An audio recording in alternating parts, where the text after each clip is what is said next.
윤석열 검찰총장의 징계 청구 사유인 판사 사찰 의혹 수사를 둘러싸고 법무부와 대검의 신경전이 이어지고 있습니다. 대검이 서울고검의 수사를 맡긴 데 반발해 추미애 법무부 장관이 취임 후 세 번째로 수사지휘권을 발동할 거란 관측도 나옵니다.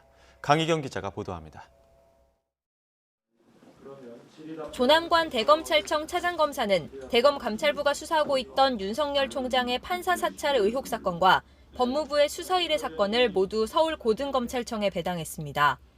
감찰부의 수사 과정에서 적법 절차 위반이 확인돼 공정한 수사를 기대하기 어려워졌다는 게 이유였습니다. 특히 한동수 대검 감찰부장이 재판부 분석 문건을 법무부에 건넨 뒤 수사 참고 자료로 다시 돌려받았다는 점이 문제가 됐습니다. 대검 인권정책관실 조사 과정에 응하지 않은 것으로 알려진 한동수 감찰부장은 SNS에 감찰을 무력화하는 내부의 공격에 살이까지 느껴진다며 강한 비판글을 올리기도 했습니다. 법무부도 곧바로 유감을 표명하고 대응을 예고한 상태입니다.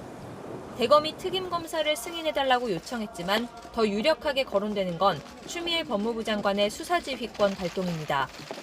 법무부는 입장문에서 대검 차장검사의 지시가 사실상 총장의 지시라고 규정했는데 장관의 수사 지휘는 검찰총장에 대해서만 할 수 있다는 점을 염두에 둔 것으로 보입니다. 또 해당 사건은 서울고검이 아닌 서울중앙지검 관할이라고 강조하기도 한 만큼 추 장관이 서울중앙지검으로 배당하도록 지시할 거란 관측도 나오고 있습니다.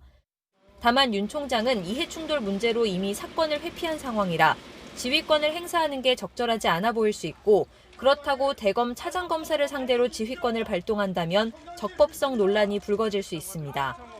추 장관은 취임 후 벌써 2차례, 사건 수로는 6건에 대해 지휘권을 발동한 만큼 같은 카드를 다시 꺼내들기엔 부담이 따르는 것도 사실입니다.